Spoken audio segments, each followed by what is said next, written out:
Hello മക്കളെ, നമ്മൾ ഇന്ന് വിസർജന വ്യവസ്ഥയാണ് ക്ലാസ് എടുക്കുന്നത്. എല്ലാ PSC എക്സാമുകൾക്കും വളരെയധികം ഇമ്പോർട്ടൻ്റ് ആയിട്ടുള്ള ഒരു ഭാഗമാണ് വിസർജന വ്യവസ്ഥ. മനുഷ്യ ശരീരം പറഞ്ഞിട്ടുണ്ടോ അതിൽ വിസർജന വ്യവസ്ഥ വരും അല്ലേ? അത് മാത്രമല്ല LP UP ഒക്കെ വിസർജന വ്യവസ്ഥ എന്ന് എടുത്ത് തന്നെ പറഞ്ഞിട്ടുണ്ട്. അതുകൂടാതെ നമ്മുടെ 9ാം ക്ലാസ്സിലെ SCERT ടെക്സ്റ്റ് ബുക്കിൽ വിസർജനം സമസ്ഥിതി പാലനത്തിന് എന്ന് പറഞ്ഞിട്ടൊരു ചാപ്റ്റർ ഉണ്ട്.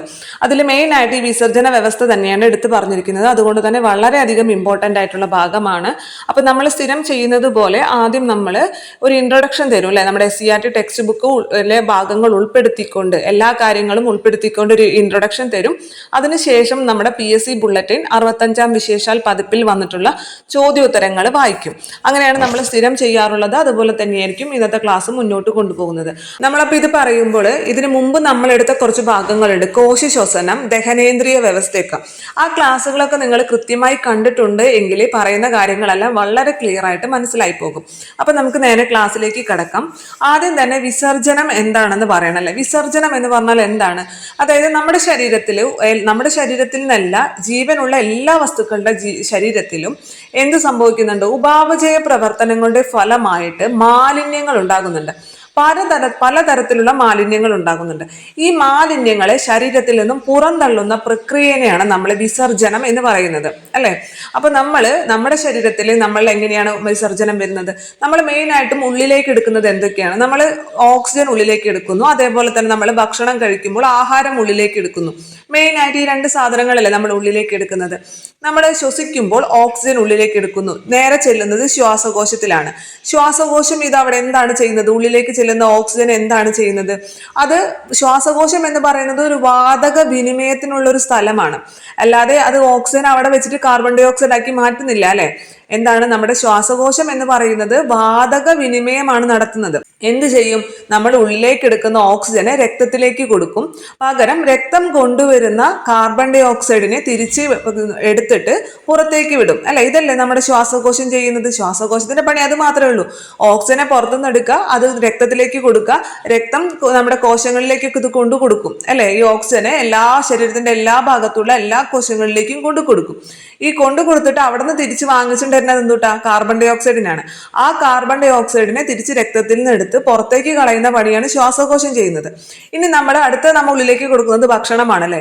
ഭക്ഷണം നമ്മൾ കഴിക്കുന്നു. ഇത് നമ്മുടെ ശരീരത്തിലെ ആമാശയത്തിൽ എത്തുന്നു. ആമാശയം അതിനെ കുഴമ്പ് രൂപത്തിലൊക്കെ ആക്കി പകുതി ദഹനം അവിടെ വെച്ച് നടക്കും. അതിനുശേഷം പിന്നെ അത് ചെറുകുടലിലേക്ക് പോകും. ചെറുകുടലിൽ വെച്ചിട്ട് ബാക്കി ദഹനം കൂടി പൂർത്തിയായതിനു ശേഷം ഈ പോഷകാഹാരങ്ങളെ മുഴുവനും നമ്മുടെ ചെറുകുടലിലുള്ള വില്ലസുകൾ അല്ലെ, വിരല് പോലെ കാണപ്പെടുന്ന ഭാഗമാണ് വില്ലസുകൾ ചെറുകുടലിനുള്ളിൽ. ഈ വില്ലസുകൾ ഈ പോഷക ഘടകങ്ങളെ എല്ലാം ഇങ്ങോട്ട് ആഗീരണം ചെയ്തിട്ട് അതും ആർക്ക് കൊടുക്കും? രക്തത്തിന് കൊടുക്കും. രക്തമാണ് ഈ നമ്മുടെ ചെറുകുടലിൽ നിന്നും വലിച്ചെടുത്ത ഈ പോഷക ഘടകങ്ങളെ ഇതേപോലെ തന്നെ നമ്മുടെ ശരീരത്തിലെ എല്ലാ ഭാഗത്തുള്ള കോശങ്ങളിലേക്ക് കൊണ്ടു കൊടുക്കുന്നത് അല്ലെ. നമ്മുടെ ശരീരത്തിന്റെ അടിസ്ഥാന ഘടകം എന്ന് പറയുന്നത് തന്നെ കോശമാണ്. നമ്മൾ ശ്വസിക്കുന്ന ഓക്സിജൻ ഉപയോഗപ്പെടുത്തുന്നത്, നമ്മൾ കഴിക്കുന്ന ഭക്ഷണത്തിലെ പോഷക ഘടകങ്ങൾ ഉപയോഗപ്പെടുത്തുന്നത്, എല്ലാതും ഉപയോഗപ്പെടുത്തുന്നത് ആരാണ്? കോശമാണ്. നമ്മുടെ ശരീരം കോശങ്ങൾ കൊണ്ടാണ് നിർമ്മിച്ചിരിക്കുന്നത് അല്ലെ. അപ്പൊ ഈ നമ്മൾ എടുക്കുന്ന ഓക്സിജനും കോശത്തിൽ കൊണ്ടു കൊടുക്കുന്നു. നമ്മൾ കഴിച്ച ഭക്ഷണത്തിലെ പോഷക ഘടകങ്ങളും കോശത്തിൽ കൊണ്ടു കൊടുക്കുന്നു. കോശത്തിൽ ചെന്നിട്ട് ഇതൊക്കെ എന്താണ് ചെയ്യുന്നത്? കോശ ശ്വസനം നടക്കുന്നു അല്ലെ. കോശശ്വസനത്തിന്റെ ഫലമായിട്ടാണ് ഊർജം സ്വതന്ത്രമാകുന്നത്. ആ ഊർജമാണ് നമുക്ക് പ്രവൃത്തി ചെയ്യാനുള്ള ഊർജം തരുന്നത്. ഇതൊക്കെ നമ്മൾ കോശശ്വസനത്തിൽ പഠിച്ചിട്ടുണ്ട് അല്ലെ. കോശശ്വസനം എന്ന് വെച്ചാൽ എന്താണ്? കോശശ്വസനത്തിൽ 2 ഘട്ടങ്ങളുണ്ട്. ഒന്ന് ഗ്ലൈക്കോളിസിസും ഒന്ന് ക്രെബ്സ് പരിവൃത്തിയും. നമ്മളിതൊക്കെ ഓൾറെഡി പറഞ്ഞു പോയ കാര്യങ്ങളാണ്. നിങ്ങൾക്ക് ജസ്റ്റ് ഒന്ന് ഓർമ്മയിലേക്ക് കൊണ്ടുവരാണ് നമ്മുടെ ശരീരത്തിൽ മൊത്തം നടക്കുന്ന പ്രക്രിയകൾ. എന്നാലും നമുക്കൊരു കണ്ടിന്യൂഷൻ കിട്ടുള്ളൂ. അപ്പൊ നമ്മൾ എന്താണ് പറഞ്ഞത്? കോശശ്വസനം എന്ന് പറഞ്ഞു കഴിഞ്ഞാൽ ഗ്ലൈക്കോളിസിസും ഉണ്ട്, ക്രെബ്സ് പരിവൃത്തിയും ഉണ്ട്. ഗ്ലൈക്കോളിസിസ് എന്ന് പറഞ്ഞാൽ ഓക്സിജന്റെ അഭാവത്തിൽ നടക്കുന്ന പ്രക്രിയയാണ്. അതിന് ഓക്സിജന്റെ ആവശ്യമില്ല. പക്ഷെ അവിടെ 2 ATP ഊർജം മാത്രമാണ് പ്രൊഡ്യൂസ് ചെയ്യുന്നുള്ളൂ, ഉണ്ടാക്കുന്നുള്ളൂ അല്ലെ. നമ്മുടെ ശരീരത്തിൽ ഉണ്ടാക്കുന്ന ഊർജ്ജം ATP ആയിട്ടാണ് പറയുന്നത്. ATP എന്ന് പറഞ്ഞാൽ അഡിനോസിൻ ട്രൈഫോസ്ഫേറ്റ് അല്ലെ. നമ്മൾ കഴിച്ച ഭക്ഷണത്തിലെ ഒരു ഗ്ലൂക്കോസ് തന്മാത്രനെ എടുത്തിട്ട് അതിൽ നിന്നും 2 ATP ഊർജവും പ്ലസ് പെറുവിക് ആസിഡുമാണ് ഈ ഗ്ലൈക്കോളിസിന്റെ ഫലമായിട്ടുണ്ടാകുന്നത്. പിന്നെ അതിനുശേഷം ഈ പെറുവിക് ആസിഡ്, ഗ്ലൈക്കോളിസിന്റെ ഫലമായിട്ടുണ്ടായ പെറുവിക് ആസിഡ് ക്രെബ്സ് പരിവൃത്തിയിലേക്ക് പോകും. ക്രെബ്സ് പരിവൃത്തി എന്ന് പറഞ്ഞാൽ ഓക്സിജന്റെ പ്രസൻസിൽ നടക്കുന്ന ഒരു പ്രക്രിയയാണ് അല്ലെ. അപ്പൊ അവിടെ നമുക്ക് എന്ത് വേണം? ഓക്സിജൻ വേണം. അതിനാണ് നമ്മൾ ശ്വസിച്ചിട്ട് ഈ ഓക്സിജനെ നമ്മുടെ രക്തത്തിൽ കൂടി കോശത്തിലേക്ക് കൊണ്ടു ചെന്നിട്ടുള്ളത്. അപ്പൊ ക്രെബ്സ് പരിവൃത്തി നടക്കണമെന്നുണ്ടെങ്കിൽ അവിടെ ഓക്സിജൻ വേണം. ഓക്സിജന്റെ പ്രസൻസിൽ ഈ പെറുവിക് ആസിഡിനെ എന്താക്കി മാറ്റും? കാർബൺ ഡൈ ഓക്സൈഡും ജലവുമാക്കി മാറ്റും. അപ്പോൾ നമുക്ക് 28 ATP ഊർജം കിട്ടും. അപ്പൊ നമുക്ക് ഒരു കോശ ശ്വസനത്തിന്റെ ഫലമായിട്ട് മൊത്തം എത്ര ഊർജം കിട്ടി? 30 ATP ഊർജം നമുക്ക് കിട്ടി അല്ലെ. 30 ATP ഊർജം നമുക്ക് കിട്ടി. ആ ഊർജമാണ് നമ്മൾ പ്രവൃത്തി ചെയ്യാൻ ഉപയോഗിക്കുന്നത്. പക്ഷെ അവിടെ അതിന് പകരമായിട്ട് എന്തുണ്ടായിട്ടുണ്ട്? കാർബൺ ഡൈ ഓക്സൈഡും ജലവും ഉണ്ടായിട്ടുണ്ട്. അപ്പൊ ഈ കാർബൺ ഡൈ ഓക്സൈഡ് എന്ന് പറഞ്ഞതും മാലിന്യമാണ്, ജലം എന്ന് പറഞ്ഞതും മാലിന്യമാണ്. രണ്ടും നമുക്ക് പുറന്തള്ളണം. ഇപ്പൊ ജലം നിങ്ങൾ വിചാരിക്കും ജലം എങ്ങനെ മാലിന്യമാണ്? ജലവും മാലിന്യമാണ്. നമുക്ക് ശരീരത്തിന് ആവശ്യമുള്ളത് മാത്രം മതി അല്ലെ. നമ്മുടെ ശരീരത്തിന് ജലം ആവശ്യത്തിന് മതി, ആവശ്യത്തിൽ കൂടുതൽ വേണ്ട. അപ്പോൾ ഈ നമ്മുടെ കോശ ശ്വസനത്തിന്റെ ഫലമായിട്ട് കാർബൺ ഡൈ ഓക്സൈഡും ഉണ്ടാകും, ജലവും ഉണ്ടാകും. ഇതിനെ രണ്ടിനെയും പുറന്തള്ളണം. ഇനി ഇത് മാത്രമാണ് ഉണ്ടാകുന്നത്? എല്ലാം നമ്മൾ കഴിക്കുന്ന ഭക്ഷണത്തിൽ പ്രോട്ടീൻ അടങ്ങിയിട്ടുണ്ടാവും അല്ലെ. നമ്മുടെ പ്രോട്ടീൻ എന്താണ്? ബിൽഡിംഗ് ബ്ലോക്സ് എന്നാ പറയുന്നത്. ഈ പ്രോട്ടീൻ ഉണ്ടെങ്കിലേ നമ്മുടെ ശരീരത്തിന് വളർച്ച സംഭവിക്കുള്ളൂ അല്ലെ. നമ്മുടെ ശരീരത്തിന്റെ നശിച്ചു പോകുന്ന കോശങ്ങളെ വീണ്ടും പുതിയ കോശങ്ങൾ രൂപപ്പെടണമെന്നുണ്ടെങ്കിൽ എന്ത് വേണം? പ്രോട്ടീൻ വേണം അല്ലെ. പ്രോട്ടീൻ ആണ് ബിൽഡിംഗ് ബ്ലോക്സ്. കാർബോഹൈഡ്രേറ്റ് വെറുതെ ഊർജ്ജം മാത്രമേ തരുള്ളൂ. നമുക്ക് ഓടാനും ചാടാനും അല്ലെ, എഴുതാനും ഇരിക്കാനും എല്ലാത്തിനുമുള്ള ഊർജ്ജം മാത്രമാണ് എന്ത് തരുന്നത്? കാർബോഹൈഡ്രേറ്റ് തരുന്നത്. നമ്മുടെ ശരീരത്തിന്റെ ബിൽഡിംഗ് ബ്ലോക്സ് എന്ന് പറഞ്ഞാൽ പ്രോട്ടീൻ ആണ്. ഒരു കോശം നശിച്ചു പോയി പുതിയ കോശം അവിടെ രൂപപ്പെടണം എന്നുണ്ടെങ്കിൽ അവിടെ പ്രോട്ടീൻ വേണം അല്ലെ. അതുകൊണ്ടാണ് പ്രോട്ടീൻ അടങ്ങിയ ഭക്ഷണം നമ്മളോട് കഴിക്കാൻ പറയുന്നത്. അപ്പൊ ഈ പ്രോട്ടീൻ എന്ന് പറഞ്ഞാൽ ബേസിക് ആയിട്ട് എന്താണ്? അമിനോ ആസിഡ് ആണ് അല്ലെ. പ്രോട്ടീൻ എന്ന് പറഞ്ഞാൽ അമിനോ ആസിഡ് ആണ്. ഈ അമിനോ ആസിഡ് ഉപാപചയ പ്രവർത്തനങ്ങൾക്ക് വിധേയമായി കഴിയുമ്പോൾ അവിടെ ഉണ്ടാകുന്ന സാധനമാണ് പ്രശ്നക്കാരൻ. എന്താണെന്നറിയോ? അമോണിയ. അപ്പൊ നമ്മൾ വിചാരിക്കുകയാണ് ഓ അമോണിയ ഉണ്ടാകില്ല, എന്നാൽ നമ്മൾ പ്രോട്ടീൻ കഴിക്കേണ്ടെന്ന് പറഞ്ഞാൽ ശരിയാവോ? ഇല്ല. പ്രോട്ടീൻ നമ്മുടെ ശരീരത്തിന് അത്യാവശ്യമാണ്, കഴിച്ചേ പറ്റുള്ളൂ. അപ്പൊ ഈ പ്രോട്ടീൻ വിഘടിച്ചിട്ട് അല്ലെങ്കിൽ ഈ അമിനോ ആസിഡ് വിഘടിച്ചിട്ട് ഉണ്ടാകുന്നത് എന്താണ്? അമോണിയാണ് ഉണ്ടാകുന്നത്.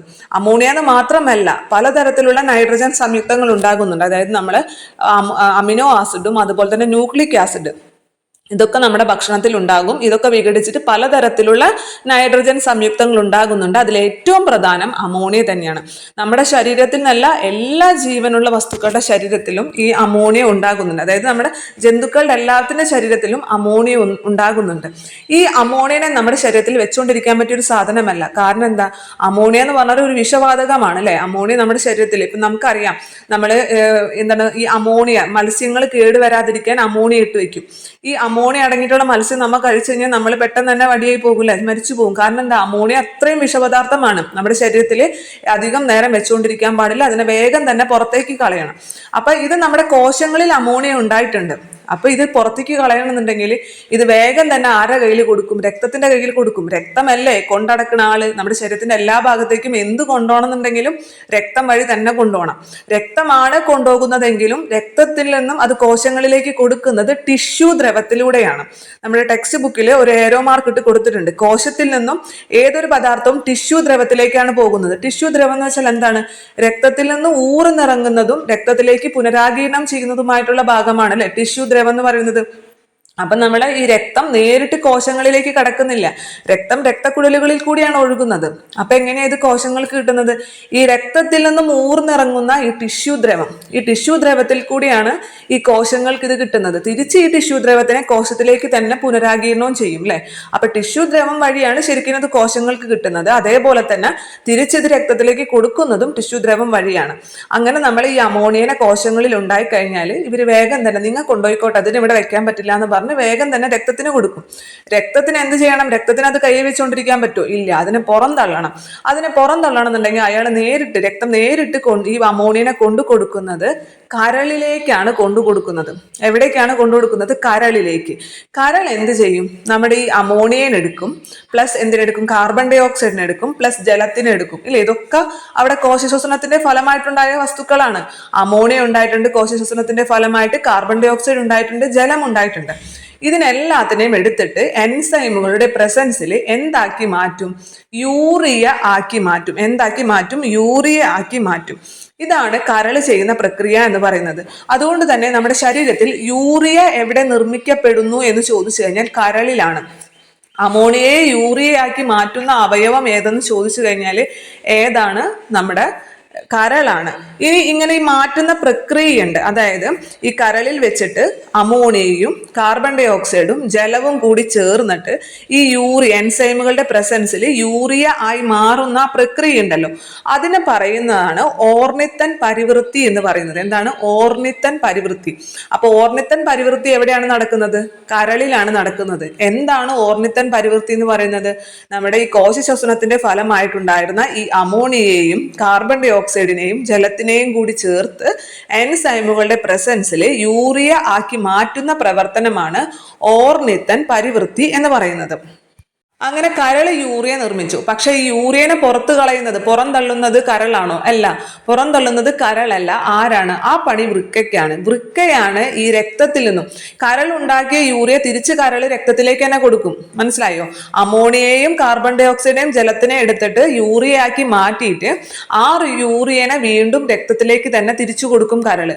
പിന്നെ ആ രക്തത്തിൽ നിന്നും ആ യൂറിയനെ അരിച്ചെടുത്ത് പുറന്തള്ളുന്ന പ്രക്രിയ ആരാണ് ചെയ്യുന്നത്? വൃക്കയാണ് ചെയ്യുന്നത്. അതുകൊണ്ടാണ് നമ്മുടെ ശരീരത്തിലെ പ്രധാന വിസർജന അവയവം ഏതെന്ന് ചോദിച്ചു കഴിഞ്ഞാൽ വൃക്കയാണ്. മനുഷ്യ ശരീരത്തിലെ പ്രധാന വിസർജന അവയവം ഏതെന്ന് ചോദിച്ചാൽ വൃക്ക തന്നെ എഴുതണം, വേറെ ഒന്നും എഴുതാൻ പറ്റില്ല. കാരണം പ്രധാന വിസർജനാവയവം വൃക്കയാണ്. കാരണം ഈ യൂറിയനെ പുറന്തള്ളുന്നത് വൃക്കയാണ് ചെയ്യുന്നത്. എന്നാൽ കരള് വിസർജനാവയവമല്ലേ? അതെ, കരളല്ലേ അമോണിയൻ എടുത്ത് യൂറിയാക്കി മാറ്റുന്നത്. അപ്പൊ കരള് വിസർജനാവയവമാണ്. അത് മാത്രമല്ല, നമ്മൾ പറഞ്ഞു ഈ രക്തത്തിൽ കൂടിയാണ് ഇതെല്ലാതും പോകുന്നത് അല്ലെ. ഈ വിസർജ്യ വസ്തുക്കളെല്ലാം തന്നെ കാർബൺ ഡൈ ഓക്സൈഡ് ആണെങ്കിലും അമോണിയ ആണെന്നുണ്ടെങ്കിലും ബാക്കി എന്ത് വിസർജനം ഉണ്ടെങ്കിലും അതൊക്കെ രക്തത്തിൽ കൂടിയാണ് പോകുന്നത്. ഈ രക്തം നമ്മുടെ ശരീരത്തിന്റെ പല ഭാഗങ്ങളിൽ കൂടി ഒഴുകുന്നുണ്ട്. അപ്പൊ നമുക്കറിയാൻ സാധിക്കും, നമ്മുടെ ത്വക്കിന്റെ അടിയിൽ കൂടിയൊക്കെ ഇങ്ങനെ ഈ രക്തക്കുഴലിൽ കൂടി രക്തം പോകുന്ന സമയത്ത് ത്വക്കിന്റെ അടിയിൽ സ്വേദഗ്രന്ഥികളുണ്ട്. സ്വേദഗ്രന്ഥികളാണ് വിയർപ്പ് ഉൽപ്പാദിപ്പിക്കുന്നത് അല്ലെ. ഈ സ്വേദഗ്രന്ഥികൾ എന്ത് ചെയ്യും? ഇതേപോലെ തന്നെ രക്തത്തിൽ നിന്ന് എടുത്തിട്ട് കുറച്ച് ലവണങ്ങളും ജലവും ഒക്കെ പുറത്തേക്ക് കളയും. അത് ശരിക്കും ശരീര താപനില നിലനിർത്തുന്നതിന് വേണ്ടിയും കൂടിയാണ് ചെയ്യുന്നത്.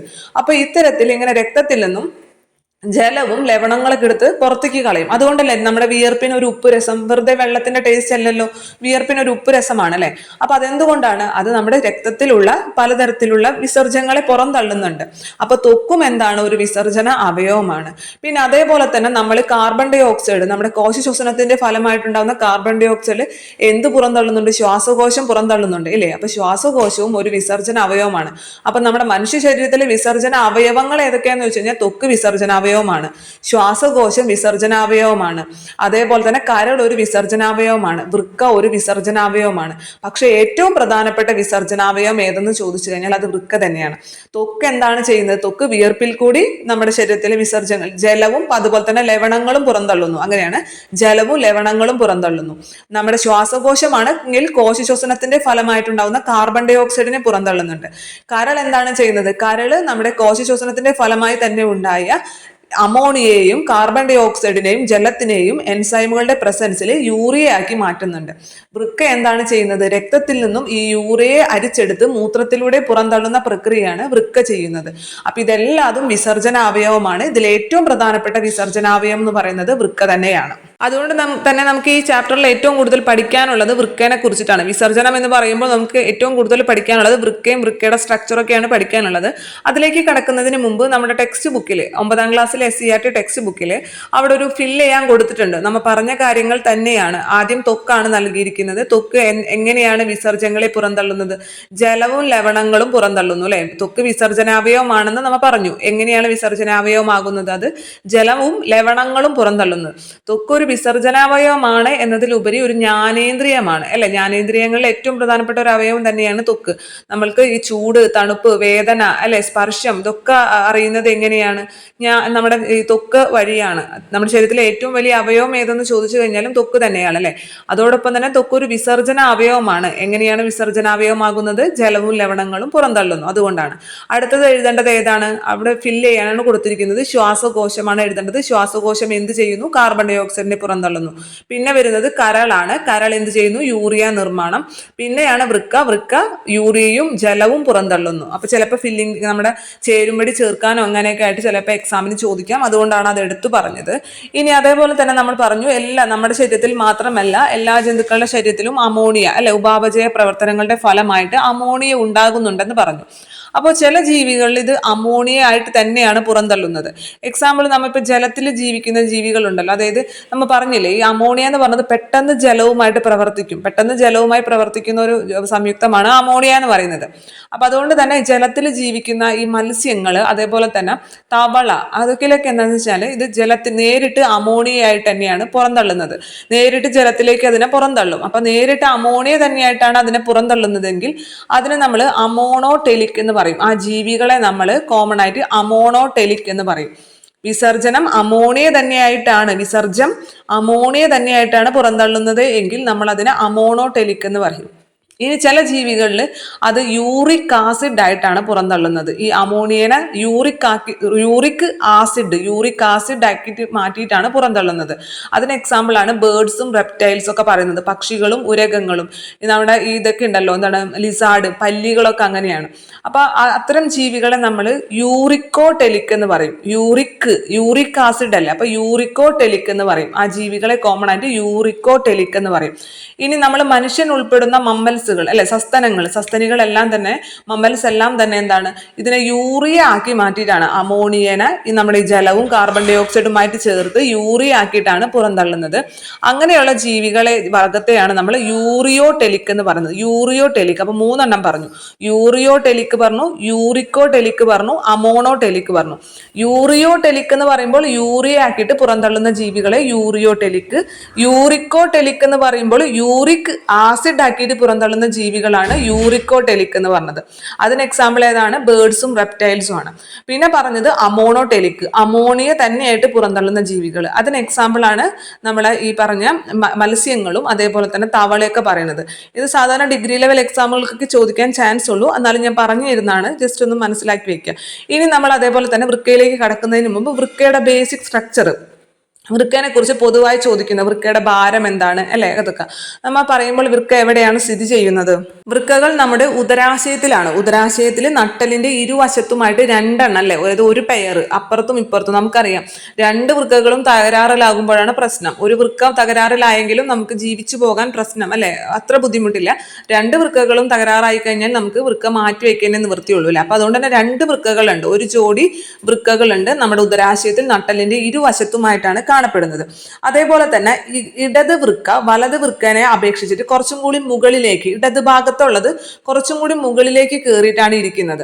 അതായത് നമുക്കറിയാലോ നമ്മുടെ ഹൃദയം എന്ന് പറയുന്നത് ഇടതുവശത്താണല്ലേ. അപ്പൊ ഹൃദയത്തിനോട് കുറച്ചും കൂടി അടുത്തിരിക്കുന്നു എന്നൊന്ന് ഓർത്താൽ മതി. അപ്പൊ ഇടത് വൃക്ക കുറച്ചും കൂടി മുകളിലേക്ക്, ഹൃദയത്തിനോട് അടുത്തല്ല, ഞാൻ അങ്ങനെ ഓർക്കാൻ വേണ്ടി പറഞ്ഞതാണ്. ഇടത് വൃക്ക വലത് വൃക്കനെക്കാട്ടും കുറച്ചും കൂടി മുകളിലേക്ക് ഉയർന്നാണ് ഇരിക്കുന്നത്, മുകളിലേക്കാണ് ഉയർന്നിരിക്കുന്നു. അതേപോലെ തന്നെ സ്ഥിരം ചോദിക്കുന്നതാണ് ഇതിന്റെ ഭാരം ചോദിക്കും അല്ലെ. സാധാരണ 130 ഗ്രാം എന്നും പറയും, 150 ഗ്രാം എന്നും പറയും. അപ്പൊ 130 മുതൽ 150 വരെ ഏതെങ്കിലും അതിൻ്റെ ഇടയ്ക്കായിരിക്കും ഈ വൃക്കയുടെ ഭാരം. അപ്പൊ 130 ഉണ്ടെങ്കിൽ 130 എഴുതാം, 130 ഇല്ലാന്നുണ്ടെങ്കിൽ 150 ആയാലും എഴുതാം. അപ്പൊ ഇതിന്റെ ഭാരം എന്ന് പറയുന്നത് 130 ഗ്രാം ആണ്. ഇനി ഇതിന്റെ ഷേപ്പ് എന്ന് പറയുന്നത് അമരവിത്തിന്റെ ആകൃതിയിലാണ് വൃക്കകൾ കാണപ്പെടുന്നത്. അമരവിത്ത് എന്ന് അറിയാലോ, നമുക്ക് വൃക്ക കണ്ടാലും അറിയാലോ, അമരവിത്തിന്റെ പോലത്തെ ഒരു ഷേപ്പാണ്.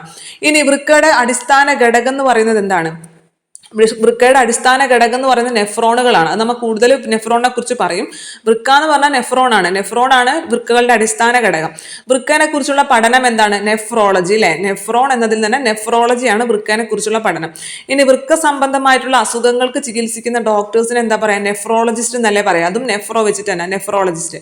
അതേപോലെ തന്നെ ഇപ്പൊ നമ്മൾ വൃക്ക കംപ്ലൈന്റ് ആയി, വൃക്ക മാറ്റി വെക്കണം. ആ വൃക്ക മാറ്റി വെക്കൽ ശസ്ത്രക്രിയനെ പറയുന്ന പേര് നെഫ്രക്ടമി എന്നാണ് പറയുന്നത്. അപ്പൊ അവിടെ നെഫ്ര അല്ലെ. അപ്പൊ എന്താണ് പറഞ്ഞത്? വൃക്കകളുടെ അടിസ്ഥാന ഘടകം എന്ന് പറയുന്നത് നെഫ്രോൺ ആണ്. ഈ നമ്മുടെ വൃക്കകളെ കുറിച്ചുള്ള പഠനമാണ് നെഫ്രോളജി എന്ന് പറയുന്നത്. വൃക്ക സംബന്ധമായിട്ടുള്ള രോഗങ്ങൾക്ക് ചികിത്സിക്കുന്ന ഡോക്ടർ നെഫ്രോളജിസ്റ്റ് ആണ്. അതേപോലെ തന്നെ വൃക്ക മാറ്റിവെക്കൽ ശസ്ത്രക്രിയനെ പറയുന്നത് നെഫ്രക്ടമി എന്നാണ്. അപ്പൊ ഇതൊക്കെ നെഫ്രോൺ ആയിട്ടൊന്ന് ഓർത്ത് വെക്കുക, കണക്ട് ചെയ്ത് വെക്കുക.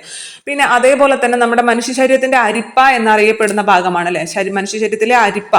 അതേപോലെ മനുഷ്യ ശരീരത്തിലെ ഏറ്റവും പ്രധാനപ്പെട്ട വിസർജനാവയവം എന്നൊക്കെ ചോദിച്ച വൃക്കയാണ്. കാരണം ശരിക്കും നമ്മൾ ഒരു അരിപ്പ വെച്ച് അരിക്കുന്നത് പോലെയാണ്, രക്തത്തെ ഇങ്ങനെ അരിച്ച് മാറ്റാണ് ചെയ്യുന്നത്.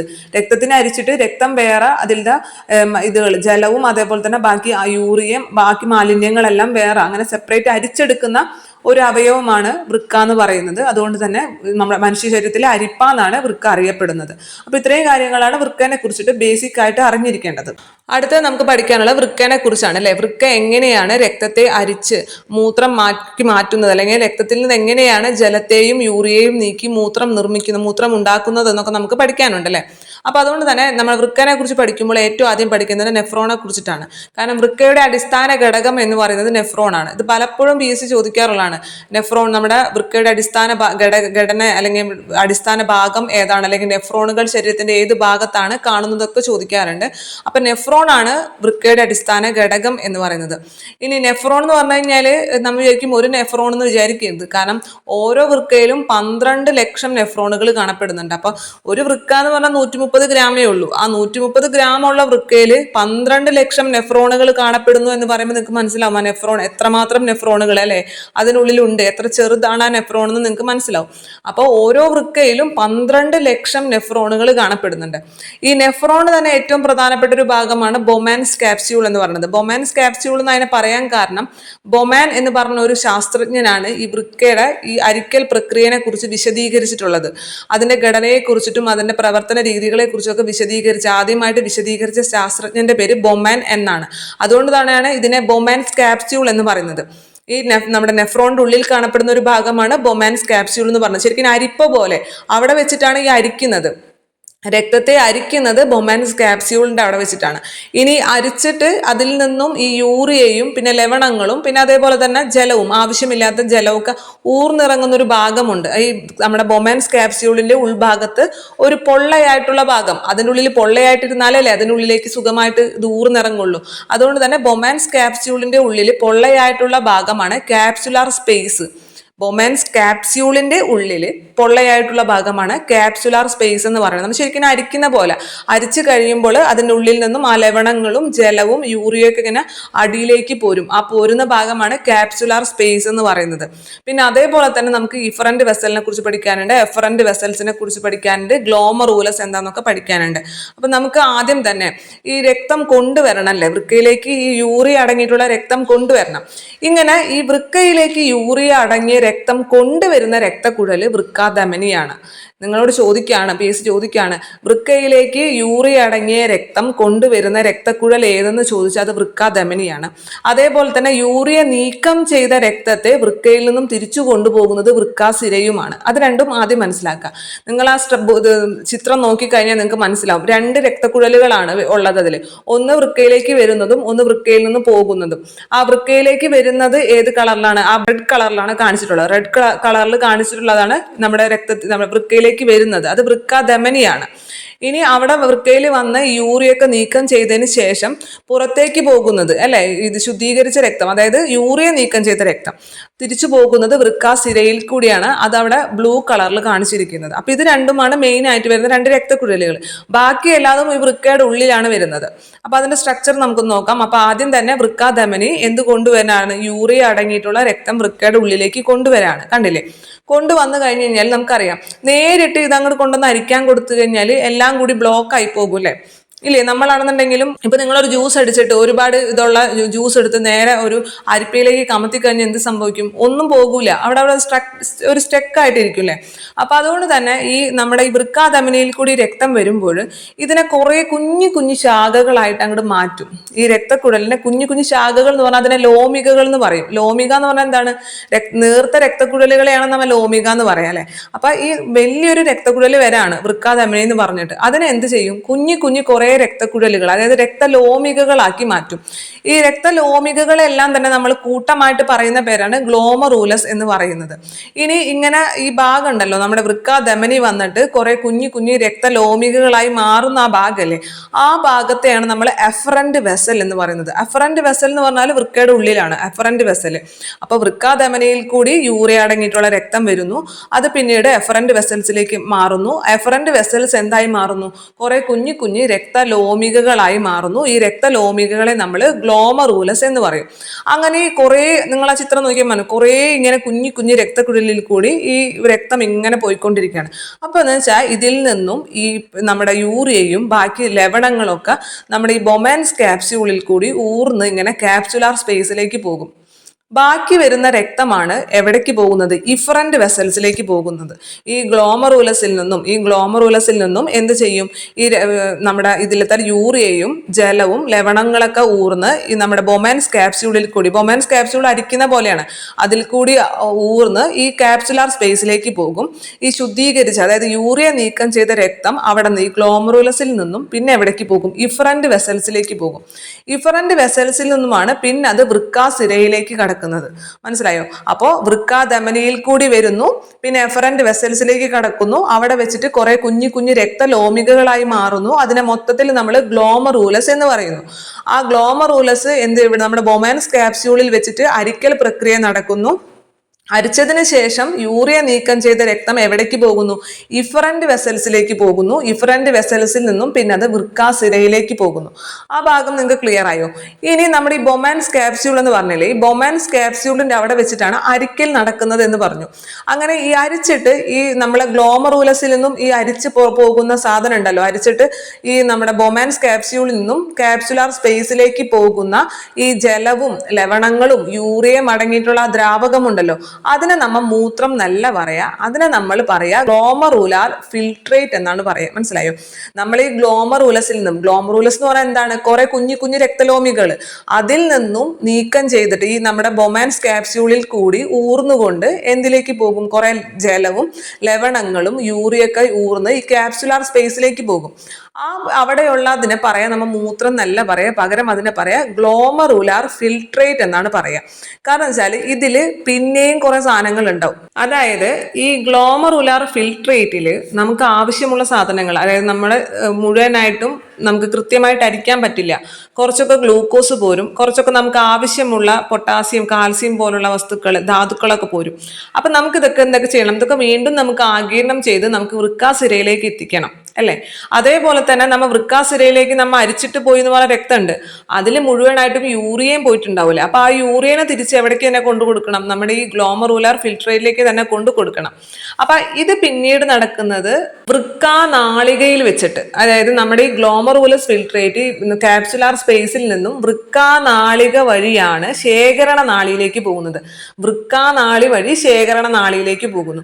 അപ്പൊ അവിടെ വെച്ചിട്ടാണ് ഇത് അങ്ങോട്ടും ഇങ്ങോട്ടും കൈമാറ്റം നടത്തുന്നത്. അപ്പൊ ഈ കൈമാറ്റം നടത്തണമെന്നുണ്ടെങ്കിൽ എന്ത് വേണം? നമ്മുടെ അരിക്കൽ കഴിഞ്ഞു പോകുന്ന രക്തം ഉണ്ട് അല്ലെ, നമ്മുടെ എവിടെ ബൊമാൻസ് ക്യാപ്സ്യൂളിൽ വന്നു ഒരിക്കൽ അരിക്കലൊക്കെ കഴിഞ്ഞിട്ട് ഇഫറന്റ് വെസൽസിൽ കൂടി പോകുന്ന രക്തമല്ലേ, എവിടേക്ക് പോകുന്ന രക്തം?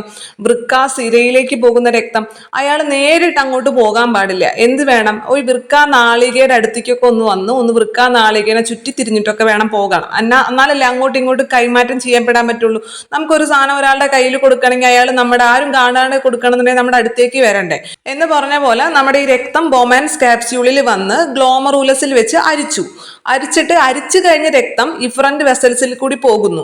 ഇഫറന്റ് വെസൽസിൽ നിന്ന് എവിടേക്കാണ് പോകുന്നത്? വൃക്കാസിരയിലേക്കാണ്. വൃക്കാസിരയിലേക്ക് പോയി കഴിഞ്ഞാൽ പിന്നെ മൂപ്പരെ പിടിച്ചാൽ കിട്ടൂല. അപ്പൊ അതുകൊണ്ട് എന്ത് ചെയ്യണം? വൃക്കാസിരയിലേക്ക് പോകുന്നതിന് മുമ്പ് മൂപ്പരെ എവിടേക്ക് കൊണ്ടുവരണം? ഈ വൃക്കാനാളികയുടെ അവിടേക്ക് കൊണ്ടുവരണം. അങ്ങനെ ഈ വൃക്കാനാളികയുടെ അവിടേക്ക് കൊണ്ടുവരുന്ന ആ ഭാഗത്തിനെ പറയുന്ന ഒരു പേരുണ്ട്, അതാണ് ബാഹ്യനാളിക ലോമികാജാലം. ഒരു വൃത്തികെട്ട പേരാണ്, പഠിച്ചു വെക്കുക. ബാഹ്യനാളിക ലോമികാജാലം. അതായത് ഈ ഇഫറന്റ് വെസലിന്റെ തുടർച്ചയാണ്. ഇഫറന്റ് വെസലിനും അതേപോലെ തന്നെ നമ്മുടെ വൃക്കാസിരയ്ക്കും ഇടയിൽ കാണപ്പെടുന്ന ഭാഗമാണ് ബാഹ്യനാളിക ലോമികാജാലം എന്ന് പറയുന്നത്. ഈ ബാഹ്യനാളിക ലോമികാജാലം എന്ന് പറയുന്നത് എന്തിനെയാണ് ചുറ്റിക്കൊണ്ടിരിക്കുന്നത്? വൃക്കാനാളികേന. വൃക്കാനാളിക എന്ന് പറഞ്ഞു കഴിഞ്ഞാൽ അതിൽ ഗ്ലോമറൂലസ് ഫിൽട്രേറ്റ് ആണ് അല്ലെ, നമ്മുടെ ഈ ബൊമാൻസ് ക്യാപ്സ്യൂളിൽ നിന്നും ഊർന്നിറങ്ങിയിട്ടുള്ള ജലവും ലവണങ്ങളും ബാക്കി ധാതുക്കളും യൂറിയയും ഒക്കെ അടങ്ങിയിട്ടുള്ളതിനെ നമ്മൾ ഗ്ലോമറൂലാർ ഫിൽട്രേറ്റ് എന്ന് പറയുന്നത്. ആ ഗ്ലോമറൂലാർ ഫിൽട്രേറ്റ് ആണ് നമ്മുടെ ഈ വൃക്കാനാളിക വഴി ശേഖരണ നാളിയിലേക്ക് പോകുന്നത്. അങ്ങനെ ഈ വൃക്കാനാളിക വഴി ശേഖരണ നാളിയിലേക്ക് പോകുന്ന വഴിയിൽ എന്ത് വന്നിട്ട് ഇതിനിങ്ങനെ ചുറ്റിക്കൊണ്ട് നടക്കും? നമ്മുടെ ബാഹ്യനാളിക ലോമികാജാലം ഇങ്ങനെ ഇതിനെ ചുറ്റും. അപ്പൊ ഇങ്ങനെ ചുറ്റി ഇങ്ങനെ ക്ലോസ് ആയിട്ട് ചുറ്റിക്കൊണ്ട് പോവുകയാണ്. അപ്പൊ അവിടെ വെച്ചിട്ടാണ് ഇവർ അങ്ങോട്ടും ഇങ്ങോട്ടും കൈമാറുന്നത്. അതായത് നമ്മുടെ അരിച്ചു കഴിഞ്ഞ രക്തത്തിലുള്ള യൂറിയന അത് തിരിച്ച് ഇതിലേക്ക് കൊടുക്കും, വൃക്കാനാളികയിലേക്ക് കൊടുക്കും. അതേപോലെ തന്നെ വൃക്കാനാളികയിൽ അടങ്ങിയിട്ടുള്ള ഈ ഗ്ലോമറുലാർ ഫിൽട്രേറ്റ് ഉണ്ടല്ലോ, അതിൽ അടങ്ങിയിട്ടുള്ള ധാതുക്കൾ, പൊട്ടാസ്യം, കാൽസ്യം, സോഡിയം പോലുള്ള ധാതുക്കളെയും പിന്നെ അതേപോലെ തന്നെ ഗ്ലൂക്കോസ്, ഇതിൽ അടങ്ങിയിട്ടുള്ള ഗ്ലൂക്കോസിനെയൊക്കെ ഇത് തിരിച്ചങ്ങോട്ടും കൊടുക്കും. ഒരു പരസ്പര കൈമാറ്റം നടക്കും. അങ്ങനെ പരസ്പരം അങ്ങോട്ട് കൈമാറിയതിന് ശേഷമാണ് ഈ വൃക്കാനാളികയിൽ നിന്നും മൂത്രം ശേഖരണ നാളിയിലെത്തി ശേഖരിക്കുന്നത്. അങ്ങനെ ശേഖരണ നാളിയിൽ എത്തിക്കഴിഞ്ഞിട്ട് അവിടെ വെച്ചിട്ട് പിന്നെ ഇതിൽ നിന്ന് വീണ്ടും ജലത്തെ ആഗിരണം ചെയ്യും. അപ്പൊ നമ്മൾ ആദ്യം ഇവിടെ ബൊമാൻസ് ക്യാപ്സ്യൂളിൽ വെച്ചിട്ട് ഒരു സൂക്ഷ്മ അരിക്കല്, നല്ല ഒരു അരിക്കല് നടത്തിയിട്ടുണ്ട്. ആ അരിച്ചതിന് ശേഷമാണ് ഗ്ലോമറുലാർ ഫിൽട്രേറ്റ് ഉണ്ടാകുന്നത്. ഈ ഗ്ലോമറുലാർ ഫിൽട്രേറ്റിൽ അടങ്ങിയിട്ടുള്ള ഈ ധാതുക്കളെ, പൊട്ടാസ്യത്തെയും കാൽസ്യത്തെയും അതേപോലെ തന്നെ ഗ്ലൂക്കോസിനെയൊക്കെ വീണ്ടും ആഗിരണം ചെയ്യുന്നുണ്ട്. എവിടെ വെച്ചിട്ട്? വൃക്കാനാളികയിൽ വെച്ചിട്ട് വീണ്ടും ആഗിരണം ചെയ്തിട്ട് ആർക്ക് കൊടുക്കുന്നുണ്ട്? ഈ ബാഹ്യനാളിക ലോമിക ജാലത്തിൽ കൂടി ഒഴുകുന്ന രക്തത്തിന് കൊടുക്കുന്നുണ്ട്. അതേപോലെ തന്നെ രക്തത്തിൽ അടങ്ങിയിട്ടുള്ള യൂറിയൻ അവരിങ്ങോട്ട് തിരിച്ചു വാങ്ങിക്കുന്നുണ്ട്. അങ്ങനെ ഇത് ചെന്നിട്ട് പിന്നെ ശേഖരിക്കപ്പെടുന്നത് ശേഖരണ നാളിയിലാണ്.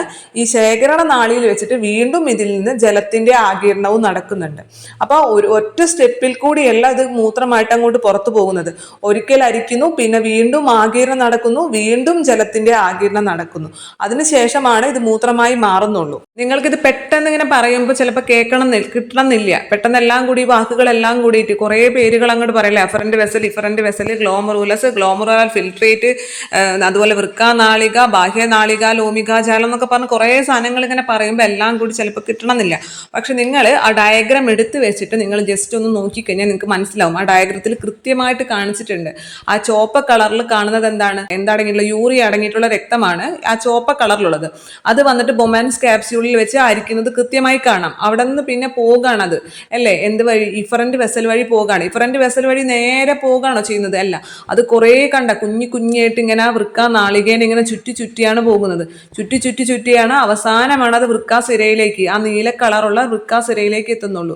അങ്ങനെ ആ വൃക്കാനാളികേന ചുറ്റുന്ന ഭാഗമില്ലേ, അതിനെയാണ് നമ്മൾ ബാഹ്യനാളിക ലോമിക ജാലം എന്ന് പറയുന്നത്. എന്തിനു വേണ്ടിയിട്ടാണ് അങ്ങനെ ചുറ്റുന്നത്? പരസ്പരം ഈ കൈമാറ്റം നടത്താൻ വേണ്ടിയിട്ട്. നമ്മുടെ രക്തത്തിൽ, അരിക്കൽ കഴിഞ്ഞിട്ടുള്ള രക്തത്തിൽ ഇനിയും യൂറിയ അടങ്ങിയിട്ടുണ്ടെങ്കിൽ അത് എന്തിലേക്ക് കൊടുക്കണം? ഈ ഗ്ലോമറുലാർ ഫിൽട്രേറ്റിലേക്ക് കൊടുക്കണം. അതേപോലെ തന്നെ ഈ ഗ്ലോമറുലാർ ഫിൽട്രേറ്റിൽ നമുക്ക് ആവശ്യമുള്ള എന്തെങ്കിലുമൊക്കെ അടങ്ങിയിട്ടുണ്ടെങ്കിൽ, എന്തെങ്കിലും ധാതുക്കൾ, പൊട്ടാസ്യമോ കാൽസ്യമോ സോഡിയമോ മറ്റെന്തെങ്കിലും ധാതുക്കളോ ഗ്ലൂക്കോസോ അമിനാസിഡോ എന്തെങ്കിലുമൊക്കെ അടങ്ങിയിട്ടുണ്ടെങ്കിൽ തിരിച്ച് നമുക്ക് അതിനെ വാങ്ങുകയും വേണം. അപ്പൊ അതിന് വേണ്ടിയിട്ടാണ് ബാഹ്യനാളിക ലോമിക ജാലം ഈ വൃക്കാനാളികേനെ ഇങ്ങനെ ചുറ്റി പോകുന്നത്. അതിനുശേഷം ഈ വൃക്കാനാളിക എവിടേക്ക് പോകുന്നു? ശേഖരണ നാളിയിലേക്ക് പോകുന്നു. രണ്ടുപേരും രണ്ട് വഴിക്ക് പോകുന്നു അല്ലെ?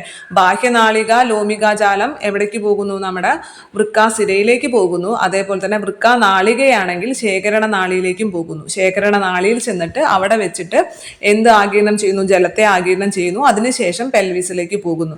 അപ്പൊ ഈ ഡയഗ്രാം വെച്ചിട്ട് നിങ്ങൾ കൃത്യമായി ഒന്ന് നോക്കിക്കഴിഞ്ഞാൽ നിങ്ങൾക്ക് സാവധാനം നോക്കിയാൽ നിങ്ങൾക്ക് അത് മനസ്സിലാവും. അത്ര ബുദ്ധിമുട്ടുള്ള കാര്യമൊന്നുമല്ല. പിന്നെ നമ്മളിത് പറഞ്ഞ സമയത്ത് ആദ്യത്തിൽ പറയാൻ വിട്ടുപോയൊരു കാര്യമുണ്ട്. അതായത് നമ്മുടെ വൃക്കയിലെ നമ്മൾ കോർട്ടെക്സ് എന്നും മെഡുല എന്നും തിരിച്ചിട്ടുണ്ട്. രണ്ട് ഭാഗമായിട്ട്, കോർട്ടെക്സ് എന്നും മെഡുല എന്നും. കോർട്ടെക്സ് എന്ന് പറഞ്ഞാൽ പുറംഭാഗമാണ്. പുറംഭാഗം അതിന് കളർ എന്ന് പറഞ്ഞത് മങ്ങിയ നിറമാണ്, അല്ലെങ്കിൽ ലൈറ്റ് കളറാണ് ഈ കോർട്ടെക്സ് എന്നുള്ളത്. ഇരുണ്ട നിറമുള്ളത് മെഡുലയ്ക്കാണ്. കോർട്ടെക്സ് പുറംഭാഗമാണ്. അവിടെയാണ് ഈ അരിപ്പകൾ കാണപ്പെടുന്നത്. അപ്പൊ അരിപ്പകൾ എവിടെ കാണപ്പെടുന്നു? വൃക്കയുടെ എവിടെ കാണപ്പെടുന്നു എന്ന് ചോദിച്ചാൽ കോർട്ടെക്സിലാണ് കാണപ്പെടുന്നത്. മെഡുല എന്ന് പറഞ്ഞത് ഉൾഭാഗമാണെന്നും മനസ്സിലാക്കിയെടുക്കുക. ഇതേപോലെ തന്നെ കോർട്ടെക്സും മെഡുലയും നമ്മുടെ തലച്ചോറിൽ പറയുന്നുണ്ട്. പക്ഷെ നമ്മുടെ ഉദരാശയത്തിൽ കോർട്ടെക്സും മെഡുലയും വരുന്ന ഒരേ ഒരു ഭാഗം എന്ന് പറയുന്നത് വൃക്ക മാത്രമാണ്. അപ്പൊ ഉദരാശയത്തിൽ എവിടെയാണ് കോർട്ടെക്സും മെഡുലയും കാണപ്പെടുന്നത് എന്ന് ചോദിച്ചാൽ വൃക്കയിലാണ്. കോർട്ടെക്സ് എന്ന് പറഞ്ഞാൽ പുറംഭാഗമാണ്. അവിടെയാണ് അരിപ്പകൾ കാണപ്പെടുന്നത്. അതേപോലെ തന്നെ അതിന് ലൈറ്റ് നിറമാണ്, മങ്ങിയ നിറമാണെന്ന് മനസ്സിലാക്കുക. ഇരുണ്ട നിറം എന്തിനാണ്? നമ്മുടെ മെഡുലയ്ക്കാണ്. മെഡുലയാണ് ഉൾഭാഗത്തു നിന്ന് ഉള്ള ഭാഗം എന്നും മനസ്സിലാക്കിയിരിക്കുക. നമ്മളപ്പോ ഇതുവരെ പഠിച്ചത് വൃക്കേനെ കുറിച്ചാണ്. വൃക്കയുടെ ഘടന പഠിച്ചു അല്ലെ? വൃക്കയുടെ ധർമ്മം പഠിച്ചു. വൃക്ക എങ്ങനെയാണ് പ്രവർത്തിക്കുന്നത്, എങ്ങനെയാണ് രക്തത്തിൽ നിന്നും യൂറിയ അരിച്ചു മാറ്റുന്നത് എന്നൊക്കെ പഠിച്ചു. അപ്പൊ മൂത്രം ഉണ്ടാകുന്നത് വരെ നാം പഠിച്ചിട്ടുണ്ട്. ഇനി പറയുന്നത് മൂത്രത്തിലെ ഘടകങ്ങളെ കുറിച്ചിട്ടാണ്. ഇങ്ങനെ ഉണ്ടാകുന്ന, രൂപപ്പെടുന്ന മൂത്രത്തിൽ എന്തൊക്കെ ഘടകങ്ങൾ അടങ്ങിയിരിക്കുന്നു എന്ന്. നമുക്കറിയാം ഏറ്റവും കൂടുതൽ ജലം തന്നെയാണ് അല്ലെ? മൂത്രത്തിൽ ഏറ്റവും കൂടുതൽ ജലം തന്നെയാണ്. എത്ര ശതമാനം ജലമുണ്ട്? 96% ജലമാണ്. 96% ജലമാണ്. പിന്നെ 2% യൂറിയ എന്ന് പറയുന്നത്. അപ്പൊ നമ്മൾ യൂറിയ അരിച്ചു മാറ്റാനാണ് രക്തം ഇത്രയധികം വൃക്ക ഇത്രയധികം പണിയെടുക്കുന്നത് അല്ലെ? എന്നിട്ട് യൂറിയ എത്ര ശതമാനമാണ്? 2% യൂറിയ അടങ്ങിയിട്ടുള്ളത്. പിന്നെ ബാക്കി 2% എന്ന് പറയുന്നത് മറ്റ് ഘടകങ്ങളാണ്. അപ്പൊ ഈ മറ്റ് ഘടകങ്ങൾ എന്ന് വെച്ചാൽ എന്തൊക്കെ? ഏതൊക്കെയാണ്? അതിൽ പൊട്ടാസ്യം ക്ലോറൈഡ്, സോഡിയം ക്ലോറൈഡ്, അതേപോലെ തന്നെ കാൽസ്യം. അപ്പൊ മെയിനായിട്ട് നമ്മൾ പറഞ്ഞില്ലേ, സോഡിയം, പൊട്ടാസ്യം, കാൽസ്യം ഒക്കെ ഉണ്ടാവും. ഇതൊക്കെ നമ്മൾ എവിടെ പുനരാഗീരണം ചെയ്യുന്നൊക്കെ പറഞ്ഞില്ലേ. അപ്പൊ അതുകൊണ്ട് തന്നെ സോഡിയം ക്ലോറൈഡ് ഉണ്ടാവും, പൊട്ടാസ്യം ക്ലോറൈഡ് ഉണ്ടാവും, കാൽസ്യം ലവണങ്ങൾ ഉണ്ടാവും, പിന്നെ ഫോസ്ഫേറ്റ് ഉണ്ടായിരിക്കും, യൂറിക് ആസിഡ് ഉണ്ടാവും, ക്രിയാറ്റിൻ ഉണ്ടായിരിക്കും. Uric acid, creatine. നമ്മൾ ഈ ബ്ലഡ് ടെസ്റ്റ് ചെയ്തതിൻ്റെ ഒക്കെ റിസൾട്ട് നോക്കിക്കഴിഞ്ഞാൽ ഇതിൻ്റെയൊക്കെ ഓരോന്നും എത്ര ശതമാനമാണ് ക്രിയാറ്റിൻ കൂടുതലാണ് അല്ലെങ്കിൽ യൂറിക് ആസിഡ് കൂടുതലാണെന്നൊക്കെ പറയുന്നത് കേൾക്കാം. അതൊക്കെ കൃത്യമായിട്ട് അവിടെ അളവുകൾ നൽകിയിട്ടുണ്ടാവും. അപ്പോൾ ഇതെല്ലാം കൂടിയിട്ട് 2%, അങ്ങനെ ടോട്ടൽ 100% അല്ലേ. അപ്പോൾ 96% ജലമാണ്, 2% എന്ന് പറയുന്നത് യൂറിയാണ്, പിന്നെ ബാക്കി മറ്റ് ഘടകങ്ങളെല്ലാം കൂടിയിട്ടാണ് 2%. ആ മറ്റ് ഘടകങ്ങളിൽ sodium chloride, potassium chloride, calcium ലവണങ്ങൾ, ഫോസ്ഫേറ്റ്, യൂറിക് ആസിഡ്, ക്രിയാറ്റിൻ, ഇതൊക്കെ ഉണ്ടാകുന്നതും കൂടി മനസ്സിലാക്കി വയ്ക്കുക. പിന്നെ ഒരു ദിവസം നമ്മുടെ ശരീരത്തിൽ എത്ര ലിറ്റർ മൂത്രം ഉൽപ്പാദിപ്പിക്കുന്നു അല്ലെ, എത്ര ലിറ്ററാണ് മൂത്രം ഉണ്ടാകുന്നത്? 1.5 ലിറ്ററാണ് മൂത്രം ഉണ്ടാകുന്നത് അല്ലെ. നമ്മ ഒരു ശരാശരി മനുഷ്യൻ 2 ലിറ്റർ വെള്ളമെങ്കിലും കുടിക്കണം എന്ന് പറയും. കാരണം എങ്കിൽ മാത്രമേ 1.5 ലിറ്റർ മൂത്രം ഉൽപ്പാദിപ്പിക്കാൻ സാധിക്കുള്ളൂ അല്ലെ. അപ്പൊ എങ്ങനെയാണ് ഈ 1.5 ലിറ്റർ മൂത്രം ഉൽപ്പാദിപ്പിക്കുന്നത് എന്ന് വെച്ച് കഴിഞ്ഞാല്, നമ്മുടെ രക്തം മൊത്തത്തിൽ ഒരു ദിവസം 350 പ്രാവശ്യം വൃക്കയിൽ കൂടി കയറിറങ്ങി പോകുന്നുണ്ട്. അപ്പൊ നമ്മുടെ രക്തം എത്ര പ്രാവശ്യം വൃക്കയിൽ കൂടി കയറിറങ്ങി പോകുന്നുണ്ട്? 350 പ്രാവശ്യം കയറിറങ്ങി പോകുന്നുണ്ട്. അപ്പൊ നമ്മുടെ ശരീരത്തിൽ എത്ര ലിറ്റർ ബ്ലഡ് ആണ് അടങ്ങിയിട്ടുള്ളത്? നമ്മൾ സാധാരണ പറയും 5 ലിറ്റർ അല്ലെ. ഒരു മനുഷ്യന്റെ ശരീരത്തിൽ 5 ലിറ്റർ ബ്ലഡ് ആണ് അടങ്ങിയിരിക്കുന്നതെന്ന് പറയും. അത് പുരുഷന്മാരിലാവുമ്പോൾ ഇപ്പോൾ ഒരു 5.5 ലിറ്ററും, അതേപോലെ സ്ത്രീകളിലാവുമ്പോൾ കുറച്ചും കൂടി കുറവായിരിക്കും, ഒരു 4.5 ലിറ്റർ വരെയൊക്കെ ചിലപ്പോൾ കുറയും. അപ്പൊ നമ്മൾ എന്നാലും ശരാശരിയായിട്ട് ഒരു 5 ലിറ്റർ ബ്ലഡ് ആണ് ഒരു മനുഷ്യ ശരീരത്തിൽ അടങ്ങിയിരിക്കുന്നതെന്ന് പറയാം. അപ്പൊ ഈ 5 ലിറ്റർ ബ്ലഡ് 350 തവണ കയറി ഇറങ്ങാന്ന് പറയുമ്പോൾ ടോട്ടൽ എത്ര ലിറ്റർ ബ്ലഡ് ഇതിൽ കൂടെ കയറി ഇറങ്ങിപ്പോയി? 350 × 5 ചെയ്ത് കഴിഞ്ഞ് നമുക്ക് ഏകദേശം ഒരു 1800 കിട്ടും അല്ലെ. ഏകദേശം ഒരു 1800 കിട്ടും. അപ്പൊ 1800 ലിറ്റർ ബ്ലഡ് ആണ് ഒരു ദിവസത്തിൽ നമ്മുടെ വൃക്കയിൽ കൂടി കയറി ഇറങ്ങി പോകുന്നത്. നിങ്ങളൊന്ന് ആലോചിച്ച് നോക്കിയാൽ 1800 ലിറ്റർ എന്ന് പറഞ്ഞു കഴിഞ്ഞാൽ എത്രത്തോളം ഉണ്ടെന്ന്. ഇത്രയും ബ്ലഡ് നമ്മുടെ ഒരു ദിവസം നമ്മുടെ വൃക്കയിൽ കൂടി ഇങ്ങനെ കയറി ഇറങ്ങി പോകുന്നുണ്ട്. ഇതിൽ നിന്നും എത്രയാണ് ഇനി ഗ്ലോമറുലാർ ഫിൽട്രേറ്റ് ഉണ്ടാക്കുന്നതെന്ന് അല്ലെ. നമ്മൾ ഇത് നമ്മുടെ ബോമൻസ് ക്യാപ്സ്യൂളിൽ വെച്ച് അരിച്ചു കഴിഞ്ഞ് വരുന്ന ദ്രാവകത്തെ നമ്മൾ എന്തെന്ന് പറയും? ഗ്ലോമറുലാർ ഫിൽട്രേറ്റ് എന്ന് പറയും അല്ലെ. അങ്ങനെ ഈ 1800 ലിറ്റർ രക്തത്തിൽ നിന്നും വെറും 170 ലിറ്റർ ഗ്ലോമറുലാർ ഫിൽട്രേറ്റ് ആണ് ഉണ്ടാക്കുന്നത്. അപ്പൊ ഏകദേശം ഒരു 10% അല്ലെ. മൊത്തത്തില് 1800 ലിറ്റർ ബ്ലഡ് വൃക്കയിൽ കൂടി കടന്നു പോകുമ്പോൾ 170 ലിറ്റർ ആണ് ഗ്ലോമറുലാർ ഫിൽട്രേറ്റ് ഉണ്ടാകുന്നത്. ഇനി ഈ ഗ്ലോമറുലാർ ഫിൽട്രേറ്റിൽ നിന്നും വീണ്ടും നമ്മൾ പറഞ്ഞു ബാക്കി സാധനങ്ങൾ, പൊട്ടാസ്യവും കാൽസ്യവും അതുപോലെ ഗ്ലൂക്കോസും ഒക്കെ ആഗിരണം ചെയ്യും. അത് കഴിഞ്ഞിട്ട് ഇത് ശേഖരണ നാളിയിൽ എത്തിക്കഴിയുമ്പോൾ അവിടെ വെച്ച് വീണ്ടും ജലം ആഗിരണം ചെയ്യുമെന്ന് പറഞ്ഞു അല്ലെ. ഇതൊക്കെ ഇങ്ങനെ ആഗിരണം ചെയ്തിട്ട് വെറും 1.5 ലിറ്റർ മൂത്രം മാത്രമാണ് ഒരു ദിവസം ഉൽപ്പാദിപ്പിക്കുന്നത്. മനസ്സിലായ? അപ്പൊ മൊത്തം ബ്ലഡ് എത്ര പ്രാവശ്യം കയറി ഇറങ്ങുന്നു? 350 പ്രാവശ്യം കയറി ഇറങ്ങുന്നു. അപ്പോൾ എത്ര ലിറ്റർ ബ്ലഡ് വൃക്കയിൽ കൂടി പോകുന്നു? 1800 ലിറ്റർ ബ്ലഡ് വൃക്കയിൽ കൂടി കയറി ഇറങ്ങുന്നുണ്ട്. പക്ഷേ എത്ര? 170 ലിറ്റർ മാത്രമാണ് ഗ്ലോമറുലാർ ഫിൽട്രേറ്റ് ഉൽപ്പാദിപ്പിക്കുന്നത്. 170 ലിറ്റർ ഗ്ലോമറുലാർ ഫിൽട്രേറ്റ് ഉൽപ്പാദിപ്പിക്കുമ്പോൾ വെറും 1.5 ലിറ്റർ മാത്രമാണ് മൂത്രം ഉൽപ്പാദിപ്പിക്കുന്നത്. മനസ്സിലായില്ലേ? അപ്പൊ വീണ്ടും അത്ര അധികം ജലം പുനരാഗീരണം ചെയ്യുന്നുണ്ട് അല്ലെ. 170 ലിറ്ററിൽ നിന്നും വെറും 1.5 ലിറ്റർ മാത്രമാണ് മൂത്രം ഉൽപ്പാദിപ്പിക്കുന്നത്. അതിനർത്ഥം അത്ര അധികം ജലം വീണ്ടും നമ്മുടെ ഈ ശേഖരണ നാളിയിൽ വെച്ചിട്ട് പുനരാഗീരണം ചെയ്യുന്നുണ്ടെന്ന് അർത്ഥം. മനസ്സിലായില്ലേ നിങ്ങൾക്ക്? അപ്പൊ ഇതൊന്നും മനസ്സിലാക്കി വെക്കുക. മൊത്തത്തിൽ 1.5 ലിറ്റർ മാത്രമാണ് മൂത്രം ഉൽപ്പാദിപ്പിക്കുന്നത് ഒരു ദിവസം. പക്ഷെ 350 പ്രാവശ്യം ബ്ലഡ് നമ്മുടെ ശരീരത്തിൽ കൂടി വൃക്കയിൽ കൂടി കയറിറങ്ങി പോകുന്നുണ്ടെന്ന് മനസ്സിലാക്കാം. ഇതിൽ നിന്നും 170 ലിറ്റർ മാത്രമാണ് ഗ്ലോമറുലാർ ഫിൽട്രേറ്റ് ഉണ്ടാക്കുന്നതെന്നും ഓർത്തു വെക്കുക. അപ്പൊ ഇതൊക്കെയാണ് ഇതിൽ പറയുന്നത്. പിന്നെ പറയുന്നത് അസുഖങ്ങളെ കുറിച്ചിട്ടാണ്. അതായത് പലതരത്തിലുള്ള അസുഖങ്ങൾ വൃക്കേനെ ബാധിക്കാറുണ്ട് അല്ലെ. അതിൽ ഏറ്റവും പ്രധാനമായിട്ട് നമുക്ക് കോമൺ ആയിട്ട് അറിയുന്ന ഒരു അസുഖമാണ് വൃക്കയിലെ കല്ല് എന്ന് പറയുന്നത് അല്ലെ. കിഡ്നി സ്റ്റോൺ എന്ന് പറയും. വളരെ സർവ്വസാധാരണമായിട്ടുള്ള ഒരു അസുഖമാണ്. കാരണം അത് കാൽസ്യം ലവണങ്ങൾ അടിഞ്ഞുകൂടിക്കൊണ്ട് രൂപം കൊള്ളുന്നതാണ്. അതായത് നമ്മൾ കഴിക്കുന്ന ഭക്ഷണ പദാർത്ഥത്തിൽ കാൽസ്യം ഉണ്ട് അല്ലെ. പാല്, മുട്ട, അതുപോലെ മത്സ്യങ്ങളിലൊക്കെ കാൽസ്യം അടങ്ങിയിട്ടുണ്ട്. അപ്പൊ ഈ കാൽസ്യം മുഴുവനായിട്ട് നമ്മുടെ ശരീരം ആഗിരണം ചെയ്യില്ല. ശരിക്കും കാൽസ്യത്തെ ആഗിരണം ചെയ്യണമെന്നുണ്ടെങ്കിൽ നമ്മുടെ ശരീരത്തിന് വൈറ്റമിൻ ഡി കൂടി വേണം. വൈറ്റമിൻ ഡി ഉണ്ടെങ്കിലേ നമ്മുടെ ശരീരത്തിന് ഈ കാൽസ്യത്തെ ഭക്ഷണ പദാർത്ഥത്തിൽ നിന്നും ആഗിരണം ചെയ്യാൻ സാധിക്കുള്ളൂ. ഇല്ലാന്നുണ്ടെങ്കിൽ അത് മുഴുവൻ എന്ത് ചെയ്യും? ഈ മൂത്രത്തിൽ കൂടി പുറന്തള്ളം ചെയ്യും. അപ്പൊ ഇങ്ങനെ ഒരുപാട് കാൽസ്യം മൂത്രത്തിൽ കൂടി പുറന്തള്ളുമ്പോൾ എന്ത് സംഭവിക്കും? ഇത് ഇങ്ങനെ അടിഞ്ഞുകൂടി ചെറുതായിട്ടെങ്കിലും കുറച്ച് അടിഞ്ഞുകൂടിയിട്ട് ഇത് സ്റ്റോൺ ആയിട്ട് ഒരു കല്ലായിട്ട് രൂപം കൊള്ളും. അപ്പൊ ഈ കല്ലായി രൂപം കൊണ്ടാൽ എന്ത് സംഭവിക്കും? നമുക്ക് മൂത്ര തടസ്സം നേരിടും അല്ലെ. മൂത്ര തടസ്സം എന്ന് മാത്രമല്ല ഇത് നമ്മുടെ ഈ മൂത്രനാളിയിലൊക്കെ ഇങ്ങനെ ഇത് തട്ടിയിട്ട് ഉറഞ്ഞിട്ട് അതിശക്തമായിട്ടുള്ള വേദനയുണ്ടാവും. അതിന് നമ്മൾ റീനൽ കോളിക് എന്ന് പറയും. ശക്തമായിട്ടുള്ള പെയിൻ ആണ് ഉണ്ടാകുക. അപ്പോൾ ഈ ശക്തമായിട്ടുള്ള പെയിൻ ഉണ്ടാകുമ്പോൾ അതോടൊപ്പം തന്നെ നമുക്ക് ഛർദിയും തലകറക്കവും വരും. കാരണം അതിപ്പോൾ ഇതിൻ്റെ പെയിൻ എന്നല്ല, നമുക്ക് ശക്തിയായിട്ടുള്ള ഏത് പെയിൻ വന്നു കഴിഞ്ഞ് കഴിഞ്ഞാലും നമുക്ക് തലകറക്കും. സ്ത്രീകൾക്ക് ശരിക്കും അറിയാൻ സാധിക്കും. ഡെലിവറി ഒക്കെ കഴിഞ്ഞിട്ട് എണീക്കുമ്പോൾ നമ്മൾ ആർക്കായാലും തല കറങ്ങും. അതെന്താണ്, നമുക്ക് ആ വേദന സഹിക്കാൻ പറ്റാണ്ടാണ്. അപ്പോൾ തലകറക്കും ഛർദി എന്ന് പറയുന്നത് നല്ല സഹിക്കാൻ പറ്റാത്ത ഏതൊരു പെയിൻ്റെ കൂടെയും ഏതൊരു വേദനയുടെ കൂടെയും വരുന്ന ഒരു സംഭവം തന്നെയാണ്. അതോടൊപ്പം തന്നെ അടിവയറ്റിലെ വേദന, ശക്തിയായിട്ടുള്ള അടിവയറ്റിലെ വേദനയും ഉണ്ടാവും. അതൊക്കെ വൃക്കയിലെ കല്ല്. അപ്പോൾ വൃക്കയിലെ കല്ലെന്ന് പറയുമ്പോൾ എന്ത് മൂലമാണെന്ന് മനസ്സിലാക്കണം. നമ്മുടെ കാൽസ്യം ലവണങ്ങൾ ഇങ്ങനെ തരികളായിട്ട് അടിഞ്ഞുകൂടിയിട്ട്, അത് വൃക്കയിലാകാം, അല്ലാന്നുണ്ടെങ്കിൽ മൂത്രസഞ്ചിയിലോ മൂത്രനാളിയിലോ ഒക്കെ ആവാം. കൂടുതലും മൂത്രനാളിയിലൊക്കെയാണ് ഉണ്ടാകാറ്. അങ്ങനെ ഉണ്ടാകുന്നതിനാണ് വൃക്കയിലെ കല്ലെന്ന് പറയുന്നത്. അതിന്റെ ലക്ഷണങ്ങൾ എന്ന് പറയുന്നത് ശക്തിയായിട്ടുള്ള വേദന, മൂത്രതടസ്സം, തലകറക്കം, ഛർദിയൊക്കെയാണ്. പിന്നെ ഒരു അസുഖം എന്ന് പറയുന്നത് നെഫ്രൈറ്റിസ് ആണ്. നെഫ്രൈറ്റിസ് എന്ന് നമുക്ക് കേൾക്കുമ്പോൾ തന്നെ അറിയാം ഇത് വൃക്കനെ ബാധിക്കുന്നതാണ്. കാരണം നെഫ്രോൺ എന്ന് പറഞ്ഞത് വൃക്കയുടെ അടിസ്ഥാന ഘടകമാണ്. അതുകൊണ്ട് തന്നെ നെഫ്രൈറ്റിസ് എന്ന് പറയുന്നത് വൃക്കനെ ബാധിക്കുന്ന അസുഖമാണെന്ന് എല്ലാവർക്കും അറിയാൻ സാധിക്കും. പക്ഷേ നെഫ്രൈറ്റിസ് എങ്ങനെയാ വരാന്ന് വെച്ചാൽ അണുബാധ മൂലമോ അല്ലെങ്കിൽ വിഷബാധ മൂലമാണോ നെഫ്രൈറ്റിസ് ഉണ്ടാവുക. ഏതെങ്കിലും തരത്തിലെ അണുബാധ മൂലം അല്ലെങ്കിൽ വിഷബാധ മൂലമാണ് സാധാരണ വൃക്കയിൽ എന്തുണ്ടാവുക, നെഫ്രൈറ്റിസ് എന്നുള്ള അസുഖം ഉണ്ടാകുക. നമ്മൾ വിഷബാധ എന്നൊക്കെ പറയുന്ന അണലി കടിച്ചു കഴിഞ്ഞാൽ, അണലി കടിച്ചാൽ ബാധിക്കുന്ന അവയവം ഏതാണ്? അണലി കടിച്ചു കഴിഞ്ഞാൽ ബാധിക്കുന്ന അവയവം എന്ന് പറയുന്നത് വൃക്കയാണ് അല്ലെ, വൃക്കനെ ബാധിക്കും. അപ്പൊ എന്ത് സംഭവിക്കും, വൃക്കയിലേക്കാണ് വിഷബാധ ഉണ്ടാകുന്നത്. അങ്ങനെ വൃക്കയിൽ വിഷബാധയോ അല്ലെങ്കിൽ ഏതെങ്കിലും തരത്തിലുള്ള അണുബാധയോ ഉണ്ടായിക്കഴിഞ്ഞാൽ വൃക്കകൾക്ക് വീക്കം സംഭവിക്കും. അതിനെയാണ് നമ്മൾ നെഫ്രൈറ്റിസ് എന്ന് പറയുന്നത്. ഇതിന്റെ ലക്ഷണങ്ങൾ എന്ന് പറയുന്നത് കലങ്ങിയതും കടും നിറത്തിലുള്ളതും മൂത്രമാണ്. കടും നിറത്തിലുള്ള മൂത്രം, അതായത് നമ്മൾ നിങ്ങൾ കേട്ടിട്ടുണ്ടാവും, അണലി കടിച്ചു കഴിഞ്ഞാൽ നമ്മുടെ എല്ലാത്തിൽ കൂടിയും രക്തം വരുമെന്ന് നിങ്ങൾ പറഞ്ഞു കേട്ടിട്ടുണ്ടാവും. അപ്പൊ ഈ മൂത്രത്തിലും രക്തത്തിന്റെ അംശം കൊണ്ടാണെന്ന് അറിയില്ല, ഇത് നല്ല കലങ്ങി നല്ല കടും നിറത്തിലാണ് വരുന്നത്.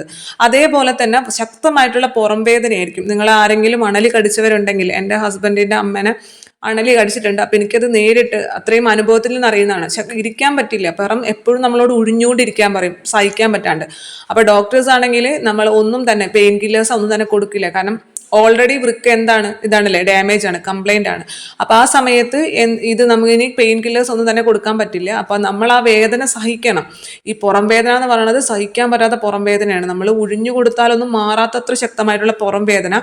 അതേപോലെ തന്നെ മുഖത്തും കണങ്കാലിലൊക്കെ നീര് വന്ന് വീർക്കും. ഇതൊക്കെയാണ് ഇതിന്റെ ലക്ഷണങ്ങൾ എന്ന് പറയുന്നത്. ഇത് കണ്ടിന്യൂസ് ആയിട്ട് 3ഉം 4ഉം ഡയാലിസിസുകൾ അടുപ്പിച്ച് ചെയ്തിട്ടാണ് റിക്കവർ ചെയ്ത് പോകുന്നത് അതിൽ നിന്ന്. അതിന് മെയിൻ കാരണം എന്ന് വെച്ചാൽ ടെൻഷൻ ഇല്ലാത്തതുകൊണ്ട് തന്നെ പ്രഷർ എപ്പോഴും നോർമൽ ആയിരുന്നു എന്നുള്ളതാണ്. അതുകൊണ്ട് നമുക്ക് അതിൽ നിന്ന് റിക്കവർ ചെയ്യാൻ പറ്റി. അപ്പോൾ ഈ നെഫ്രൈറ്റിസിന്റെ ഏറ്റവും വലിയ ലക്ഷണം എന്ന് പറയുന്നത് എന്തൊക്കെയാണ്? കലങ്ങിയതും കടും നിറത്തോടും കൂടിയിട്ടുള്ള മൂത്രം, പുറം വേദന, പനി, മുഖത്തും കണങ്കാലിലും വീക്കം എന്നുള്ളതൊക്കെയാണ് ഇതിന്റെ ലക്ഷണങ്ങൾ എന്ന് പറയുന്നത്. അടുത്തത് യുറീമിയ. യുറീമിയ എന്ന് കേൾക്കുമ്പോൾ നമുക്കത് വൃക്കയുമായിട്ട് കണക്ട് ചെയ്യാൻ ബുദ്ധിമുട്ടില്ല. കാരണം യൂറിയ എന്നുള്ള വാക്കുണ്ട്. എന്താണ്? യൂറിയ അരിച്ചു മാറ്റുന്നതാണ് വൃക്കയുടെ പണി. അപ്പൊ യുറീമിയ എന്ന് പറഞ്ഞാൽ എന്താണ്? മൂത്രത്തിൽ യൂറിയയുടെ അളവ് കൂടുക. മൂത്രത്തിൽ യൂറിയയുടെ അളവ് കൂടുന്ന ഒരു അവസ്ഥയാണ് യുറീമിയ എന്ന് പറയുന്നത്. അതും പല കാരണങ്ങൾ കൊണ്ടുണ്ടാവാം. ഇപ്പൊ വൃക്ക തകരാറിലായി കഴിഞ്ഞാൽ എന്ത് സംഭവിക്കും? ഈ മൂത്രം അരിക്കല്, ഇങ്ങനെ യൂറിയയെ അടിച്ചു മാറ്റല് നടക്കില്ല. അപ്പൊ എന്ത് സംഭവിക്കും? മൂത്രത്തിൽ യൂറിയയുടെ അളവ് കൂടും അല്ലെ. ഈ നെഫ്രൈറ്റിസ് മൂലവും എന്ത് സംഭവിക്കും? നെഫ്രൈറ്റിസ് എന്ന് പറഞ്ഞു കഴിഞ്ഞാലും വൃക്ക തകരാറിലാകുന്ന ഒരു അവസ്ഥ തന്നെയാണ്.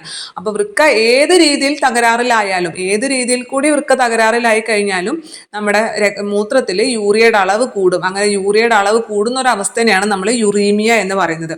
പ്രമേഹം മൂലവും ഇത് വരാം. അപ്പൊ ഇതിന്റെ ലക്ഷണങ്ങളായിട്ട് വിളർച്ച, ശരീരഭാരം കുറയുക, തലകറക്കം, ശ്വാസതടസ്സം, വയറിളക്കം, മൂത്രോത്പാദനം ക്രമേണ നിലയ്ക്കുക. മൂത്രോത്പാദനം, കാരണം വൃക്ക തകരാറിലായി പിന്നെ മൂത്രം ഉൽപ്പാദിപ്പിക്കാൻ സാധിക്കും. അപ്പൊ മൂത്രോത്പാദനം ക്രമേണ നിലയ്ക്കുന്ന ഒരു അവസ്ഥയിലേക്ക് എത്തും. ഇതൊക്കെയാണ് യുറീമിയയുടെ ലക്ഷണങ്ങൾ എന്ന് പറയുന്നത്. അപ്പൊ നമുക്ക് ഈ വാക്കുകളെല്ലാം നമുക്ക് പരിചിതമാണ്. അപ്പൊ അതുകൊണ്ട് തന്നെ നമുക്ക് വൃക്കേനെ ബാധിക്കുന്ന അസുഖങ്ങളാണെന്ന് മനസ്സിലാക്കാൻ ബുദ്ധിമുട്ടില്ല. സാധാരണ എപ്പോഴും PSC ചോദിക്കുക, ഒരു അസുഖം തന്നിട്ട് ഇത് എന്തിനെ ബാധിക്കുന്ന അസുഖമാണെന്നാണ് ചോദിക്കുക. അപ്പൊ നെഫ്രൈറ്റിസ് എന്ന് കേൾക്കുമ്പോൾ തന്നെ അവിടെ നെഫ്രോൺ ഉണ്ട്, നമുക്ക് കണക്ട് ചെയ്യാം. ഇനി വൃക്കയിലെ കല്ല് എല്ലാവർക്കും അറിയുന്നതാണ്. പിന്നെ അതേപോലെ യുറീമിയ എന്ന് പറയുമ്പോൾ യൂറിയ വരുന്നുണ്ട്. അപ്പൊ അതുകൊണ്ട് തന്നെ നമുക്ക് അതും വൃക്കയുമായിട്ട് കണക്ട് ചെയ്യാൻ ബുദ്ധിമുട്ടൊന്നുമില്ല. അടുത്തത് ഹീമോ ഡയാലിസിസിനെ കുറിച്ചാണ് പറഞ്ഞത്. ഡയാലിസിസ് എന്താണെന്ന് അറിയാലോ എല്ലാവർക്കും. വൃക്ക തകരാറിലാക്കി കഴിഞ്ഞ് കഴിഞ്ഞാൽ നമ്മൾ രക്തം അരിച്ചെടുക്കണം അല്ലെ, രക്തത്തിൽ നിന്നും യൂറിയ നീക്കം ചെയ്യണം, അല്ലെങ്കിൽ മരണം സംഭവിക്കും. അത് നമ്മൾ കൃത്രിമമായിട്ട് ചെയ്യുന്നതിന് അല്ലെ, കൃത്രിമ വൃക്കയിലൂടെ കടത്തിവിട്ട് ശുദ്ധീകരിക്കുന്ന പ്രക്രിയയാണ് നമ്മൾ ഹീമോ ഡയാലിസിസ് എന്ന് പറയുന്നത്. വൃക്കകൾ തകരാറിലാകുന്ന അവസ്ഥയിൽ കൃത്രിമ വൃക്കയിലൂടെ രക്തം കടത്തിവിട്ട് ശുദ്ധീകരിക്കുന്ന പ്രക്രിയയാണ് നമ്മൾ ഹീമോ ഡയാലിസിസ് എന്ന് പറയാം. ഇനി അതേപോലെ തന്നെ വൃക്ക മാറ്റിവെക്കൽ ശസ്ത്രക്രിയ നമ്മൾ എന്തെന്ന് പറഞ്ഞു? നെഫ്രക്ടമി എന്ന് പറയുന്നതാണ് അല്ലേ. ഇങ്ങനെ ആദ്യമായിട്ട് മാറ്റിവെച്ച ഒരു അവയവം എന്ന് പറയുന്നത് വൃക്ക തന്നെയാണ്. ഏറ്റവും ആദ്യം മാറ്റിവെച്ച അവയവം എന്ന് പറയുന്നത് വൃക്ക തന്നെയാണ്. ഇങ്ങനെ വൃക്ക മാറ്റിവെക്കൽ ശസ്ത്രക്രിയ നടത്തിയത് ഡോക്ടർ ജോസഫ് ഇ മുറയാണ്. നമ്മ ഈ ചോദ്യം പറഞ്ഞിട്ടുള്ളതാണ്. ആദ്യമായിട്ട് അവയവം മാറ്റിവെച്ചത് ആരെന്ന് ചോദിച്ചു കഴിഞ്ഞാലും ജോസഫ് ഇ മുറയാണ്. അപ്പൊ മുറിച്ചു മാറ്റുന്നത് അല്ലെ, മുറിച്ചു മാറ്റുന്നത് ഈ മുറ, മുറിച്ചു മാറ്റുന്നത് ഈ മുറ എന്ന് പഠിച്ചാൽ മതി. അപ്പൊ അതുകൊണ്ട് തന്നെ ജോസഫ് ഇ മുറയാണ് ആദ്യമായിട്ട് അവയവ മാറ്റിവെക്കൽ ശസ്ത്രക്രിയ നടത്തിയത്. അത് വൃക്ക ആയതുകൊണ്ട് തന്നെ ആദ്യത്തെ വൃക്ക മാറ്റിവെക്കൽ ശസ്ത്രക്രിയ നടത്തിയത് ആരെന്ന് ചോദിച്ചു കഴിഞ്ഞാലും ഈ മുറ തന്നെയാണ്, ജോസഫ് ഇ മുറ. അപ്പൊ ഇത് മാറ്റിവെക്കുന്നത്, അവയവം മാറ്റിവെക്കുന്നത് അല്ലെങ്കിൽ വൃക്ക മാറ്റിവെക്കുന്നത് മുറിച്ചിട്ടാണെന്ന് ഓർത്തു കഴിഞ്ഞാൽ നമുക്ക് ആ പേര് ഓർത്തിരിക്കാൻ സാധിക്കും, ജോസഫ് ഇ മുറ എന്നുള്ളത്. പിന്നെ അതേപോലെ തന്നെ ആദ്യമായിട്ട് കൃത്രിമ വൃക്ക രൂപകൽപ്പന ചെയ്ത വ്യക്തി, ഒരു കൃത്രിമ വൃക്ക രൂപകൽപ്പന ചെയ്ത വ്യക്തി എന്ന് പറയുന്നത് വില്യം ജോഹാൻകോഫ് ആണ്. വില്യം ജോഹാൻകോഫ് ആണ് ആദ്യമായിട്ട് ഒരു കൃത്രിമ വൃക്ക രൂപകൽപ്പന ചെയ്തത്. പക്ഷെ നമ്മളിപ്പോഴും സാധാരണ വൃക്ക തന്നെയാണല്ലേ, കൃത്രിമ വൃക്കയൊന്നും ആർക്കും അങ്ങനെ വെച്ച് കേൾക്കാറില്ല എന്ന് തോന്നുന്നു. കാരണം ഇപ്പോഴാണെങ്കിലും വൃക്കയ്ക്ക് എന്തെങ്കിലും തകരാറ് സംഭവിച്ചിട്ടുണ്ടെങ്കിൽ നമ്മൾ മറ്റൊരാളുടെ വൃക്ക സ്വീകരിക്കുകയാണ് ചെയ്യുക അല്ലേ. കാരണം ഒരാൾക്ക് 2 വൃക്കയുണ്ട്, അതിൽ ഒരു വൃക്കയുണ്ടെങ്കിലും ജീവിക്കാൻ സാധിക്കും. അപ്പൊ അതുകൊണ്ട് തന്നെ എന്ത് ചെയ്യും, 2 വൃക്കകളും തകരാറിലായി കഴിഞ്ഞാൽ നമ്മുടെ സാധാരണ അമ്മമാരിൽ നിന്നോ അല്ലെങ്കിൽ അമ്മയിൽ നിന്നോ അല്ലെങ്കിൽ ഭാര്യയിൽ നിന്നൊക്കെ സാധാരണ വൃക്ക സ്വീകരിക്കുന്നതാണ് കേൾക്കാറുള്ളത്. കൃത്രിമ വൃക്ക ഇതുവരെ ഞാൻ കേട്ടിട്ടില്ല. ഇനി അതേപോലെ തന്നെ നമ്മൾ ഈ ഡയാലിസിസ് ചെയ്യുന്ന സമയത്ത് രക്തം കട്ട പിടിക്കാൻ പാടില്ല അല്ലെ. നമ്മുടെ ശരീരത്തിലാണെങ്കിൽ രക്തം കട്ട പിടിക്കില്ല, പക്ഷെ ഇത് നമ്മൾ പുറത്തേക്ക് വന്നു കഴിഞ്ഞാൽ രക്തം കട്ട പിടിക്കും. അപ്പൊ അതുകൊണ്ട് തന്നെ ഡയാലിസിസ് ചെയ്യുമ്പോൾ രക്തം കട്ട പിടിക്കാതിരിക്കാൻ വേണ്ടി ഉപയോഗിക്കുന്ന വസ്തു എന്താണ്, ഹെപ്പാരിൻ ആണ്. അതും കൂടി ഓർത്തിരിക്കുക. ഡയാലിസിസ് യൂണിറ്റിൽ രക്തം കട്ട പിടിക്കാതിരിക്കാൻ വേണ്ടിയിട്ട് അല്ലെങ്കിൽ രക്തം കട്ട പിടിക്കുന്നതിനെ തടയുന്നതിനായിട്ട് ഉപയോഗിക്കുന്ന വസ്തു എന്ന് പറയുന്നത് ഹെപ്പാരിൻ ആണെന്നും ഓർത്തിരിക്കുക.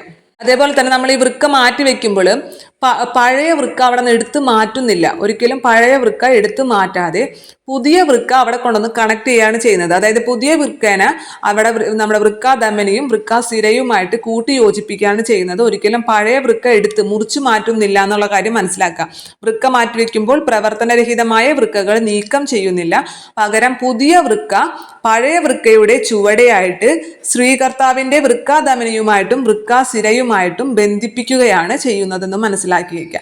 അപ്പൊ ഇത്രയും കാര്യങ്ങളാണ് നമുക്ക് വൃക്കയുമായിട്ട് നമ്മുടെ SCERT പാഠപുസ്തകത്തിലാണെങ്കിലും വിസർജനവുമായി ബന്ധപ്പെട്ട് പഠിക്കാനുള്ളത്. ഇനി നമുക്ക് അടുത്തത് എന്താണ്, നമ്മുടെ ഇതിൽ PSC ബുള്ളറ്റിൻ 65-ാം വിശേഷാൽ പതിപ്പിൽ പ്രസിദ്ധീകരിച്ചിട്ടുള്ള ചോദ്യങ്ങളും കൂടി ഒന്ന് വായിച്ചു കഴിഞ്ഞാൽ നമ്മുടെ ഈ ഭാഗം അവസാനിച്ചു. ഒന്നാമത്തെ ചോദ്യം, മനുഷ്യന്റെ മൂത്രത്തിൽ എത്ര ശതമാനമാണ് ജലം അല്ലെ. നമ്മൾ മൂത്രത്തിലെ ഘടകങ്ങൾ പറഞ്ഞിട്ടുണ്ടായിരുന്നു, അതിൽ എത്ര ശതമാനമാണ് ജലം എന്ന് ചോദിച്ചിരിക്കുന്നു. നമ്മുടെ SCERT ടെക്സ്റ്റ് ബുക്കിൽ 96% നൽകിയിരുന്നത് അല്ലെ.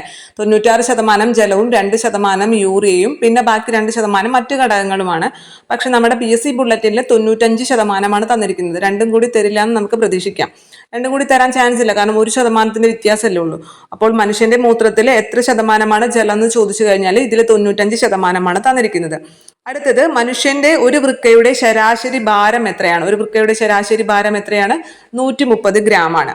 അടുത്തത്, മലത്തിന് മഞ്ഞ നിറം നൽകുന്ന വർണ്ണവസ്തുവാണ് ചോദിച്ചിരിക്കുന്നത്. മലത്തിന് നമ്മൾ ദഹനേന്ദ്രിയ വ്യവസ്ഥ എടുത്തപ്പോൾ പറഞ്ഞിട്ടുണ്ടായിരുന്നു അല്ലെ.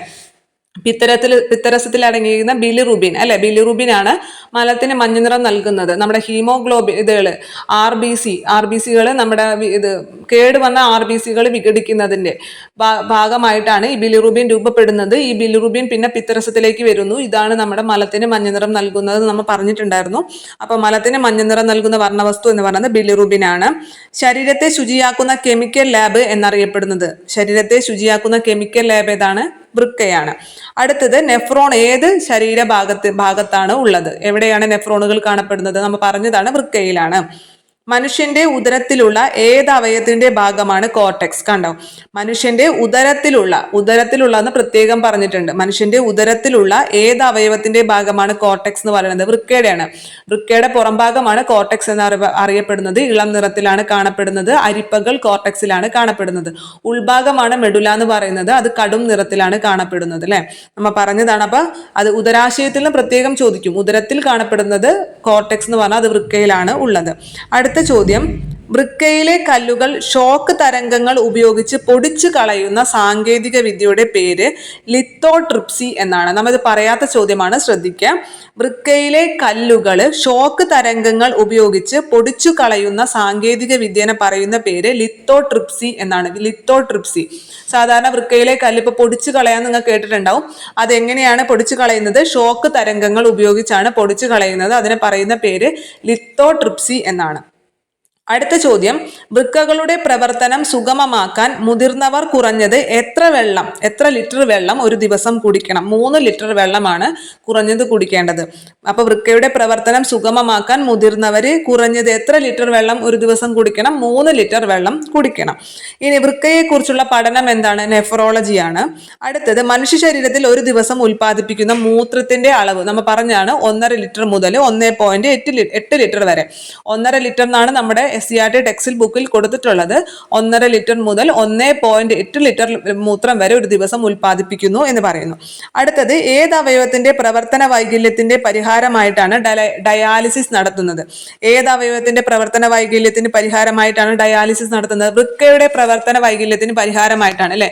കാരണം വൃക്കയ്ക്ക് നമ്മുടെ രക്തത്തിലെ യൂറിയൻ അരിച്ചു മാറ്റാൻ സാധിക്കാതെ വരുമ്പോൾ കൃത്രിമ വൃക്കയിലൂടെ അരിച്ചു മാറ്റുന്നതിനാണ് നമ്മൾ ഡയാലിസിസ് എന്ന് പറയുന്നത്. അപ്പം വൃക്കയുടെ തകരാറ് മൂലമാണ് ഡയാലിസിസ് നടത്തുന്നത്. ഏത് അവയവത്തെയാണ് അണലി വിഷം ഏറ്റവും കൂടുതൽ ബാധിക്കുന്നത്? വൃക്കേനെയാണ് അല്ലെ അണലി വിഷം ബാധിക്കുന്നത്.